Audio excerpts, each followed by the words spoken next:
안녕하세요. 마산 CAD 디자인학원의 정쌤입니다. 이번에는 포토샵에서 우리 레이어 개념에 대해서 한번 살펴보도록 하겠습니다. 레이어 같은 경우는 포토샵에서만 나오는 게 아니고 일러스트레이터, 오토캐드, 기타 프로그램에도 보통 레이어 개념이 존재를 해요. 사용하는 원리는 거의 비슷하고요. 그래서 현재 화면에 보시면은 우측 하단에 보시면 이렇게 레이어가 만들어져 있죠. 그죠? 맨 밑에 배경, 강아지, 고양이, 도그 앤 캣 이렇게 돼 있는데, 레이어는 자기가 원하는 대로 우측 하단 아이콘을 보시면은 클릭하시면은 계속 만들 수가 있어요. 없을 경우에는 선택하고 휴지통을 클릭하시면 됩니다. 또는 직접 끌고 가서 이렇게 없애셔도 되고요. 이 레이어 팔레트가 활성이 안 되어 있는 경우에는 상단에 보면 창이라고 되어 있어요. 그래서 쭉 보시면은 레이어라고 되어 있습니다. 이렇게 되어 있죠. 체크되어 있죠. F7번. 자, 화면에 안 나타났죠.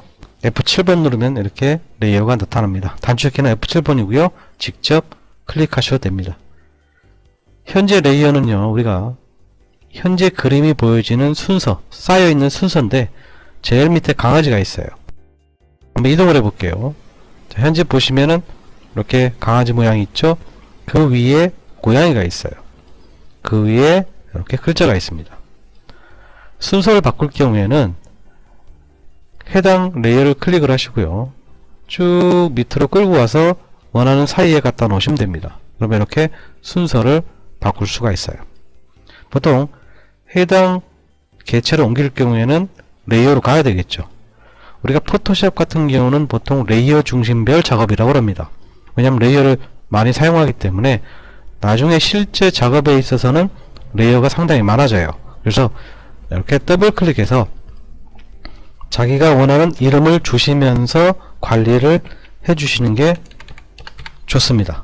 그래야 헷갈리지 않겠죠. 그죠? 만약에 현재 레이어에서 어떤 레이어가 있을 경우에요.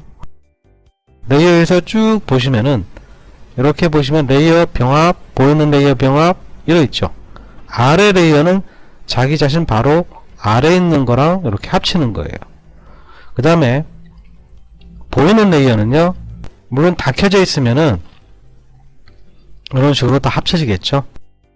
그래서 이렇게 우리가 되돌리겠습니다. 히스토리에 보면, 작업 내역에 보면은 이렇게 되돌릴 수가 있습니다. 이 레이어 같은 경우는요, 또 상단에 보면은 잠그기라고 되어 있는데 이 락이에요. 그래서 현재 이 강아지를 볼까요? 눈을 감기니까 안 보이게 되고 보이게 되고, 그죠? 이동할 수 있고요. 상단에 요거를 체크하면 이게 이제 트랜스퍼런트, 투명도를 잠그겠다는 뜻인데, 지금은 현재 레이어에 이 강아지 형태 이외에는 일본 바둑판 무늬가 되어 있어요. 투명하다는 얘기예요. 그런데 내가 브러쉬로 색깔 지정해서 채색하면 이렇게 채색이 되죠. 지금 이렇게 채색이 되죠. 그죠? 그런데 투명도를 체크를 해주면요, 가볼까요? 어떻게 됐습니까? 즉 색깔이 있는 곳에만 채색이 되고, 즉 투명한 부분에는 어떻게 될까요? 채색이 안 된다는 얘기입니다. 투명한 영역을 보호한다는 뜻이에요. 그 다음에 있는 두 번째는 클릭을 해주면요, 잠겨버리게 되죠. 자, 이때는 제가 색깔을 바꾸겠습니다.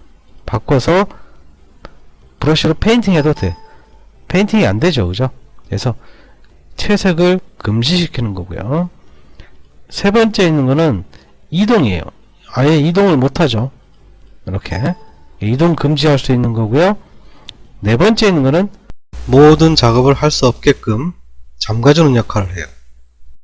그래서 필요에 의해서 쓸 수는 있는데, 보편적으로 우리가 쓰게 되는 거는 눈을 감기고 보여주고 안 보여주고 할 수 있고요.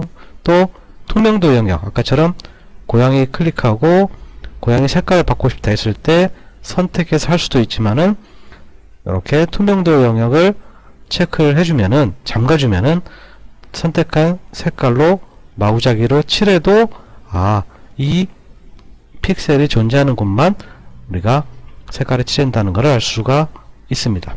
아까 얘기한 것처럼 순서는 제가 원하는 대로 끌고 가서 순서를 바꿀 수 있고요. 그래서 새로운 빈 레이어를 생성할 수 있고, 필요 없는 레이어를 제거할 수 있고요. 삭제를 할 수 있고, 또 많아짐에 따라서, 레이어가 많아짐에 따라서 관리를 위해서 레이어를 합칠 수가 있고요. 그래서 현재 있는 레이어 바로 아래 합칠 수가 있고, 눈을 감기고 떠서 눈이 떠 있는 것만 다 합칠 수가 있고요. 배경으로는 이게 전체 합치는 거죠. 그래서 실제적으로 적당한 거를 사용하시면 되는데, 보통 필요한 거 체크, 그죠? 자기가 원하는 것만 체크를 해서 보이는 레이어로 합치게 되면은 이렇게 다 합쳐지게 되겠죠. 눈 감겨져 있는 거는 그대로 존재를 합니다. 다시 이렇게 되돌렸습니다. 이렇듯이 우리가 포토샵에서는 이 레이어 개념이 상당히 중요합니다. 또 많이 활용이 되고요.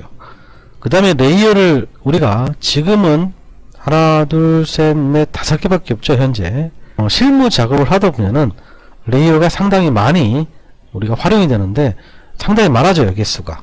이럴 경우에 이런 특정 이름이 있기 때문에 레이어가 얼마 안 될 경우에는 찾아갈 수가 있죠. 그런데 이게 많을 경우에는 물체한테 가서요. 자, 고양이를 옮겨놔 볼까요? 밑으로. 이럴 경우에 위에서 마우스 오른쪽 클릭해 주면은 현재 선택한 개체 아래에 층층이 되어 있는 레이어들이 다 표현되게 되어 있어요. 그래서 여기서 강아지 하면은 강아지를 옮길 수 있고요. 위에서 마우스 오른쪽 클릭 고양이 하면은 이렇게 고양이를 옮길 수가 있습니다. 그래서 우리가 보통 일러스트레이터 같은 경우는 개체 중심별이고, 우리가 포토샵은 레이어 중심별이라고 그러죠. 그래서 레이어를 따로따로 작업해서 관리하기 위해서 합치고, 필요에 의해서 합치고, 또 떨어뜨리고. 자, 레이어를 우리가 이제 이동을 한다든지 할 때, 현재 레이어를 이동을 하면은 도구 앤 캣은 이렇게 이동이 되겠죠. 그 다음에 고양이 클릭하면 고양이도 이동이 되겠죠. 근데 고양이하고 요거하고 같이 움직이고 싶다 이럴 때는 컨트롤 키를 누르고 선택을 합니다. 그러면 이렇게 이동이 돼요. 그런데 이럴 경우에 다른 데를 찍으면 선택이 취소가 되죠. 그러면 또 이동하고 싶을 때는 어떻게 되냐면 또 컨트롤 키 누르고 선택을 해야 돼요. 그래서 이럴 경우에 한번 선택을 해서 하단에 보면은 체인 형태 있죠. 링크를 걸어 놓으면은 선택을 취소하더라도요, 하나를 선택해 보면 어떻게 돼? 같이 이동이 되겠죠. 그죠? 이렇게 작업을 할 수가 있어요. 다시 선택된 상태에서 링크를 눌러주면은 링크가 풀릴 수가 있습니다. 이처럼 우리가 다양하게 레이어를 활용할 수 있고요. 또 특정 있는 것들을 불투명도 있죠. 자, 이렇게 낮춰주면 투명해진다는 얘기예요. 그죠? 그래서 합성을 할 때 우리가 적절한 투명도를 부여할 수가 있습니다. 자, 이렇게 우리가 다양한 레이어를 작업을 해줌으로써 포토샵 작업을 좀 더 수월하게 할 수가 있다라는 얘기예요. 자, 오늘은 여기까지입니다.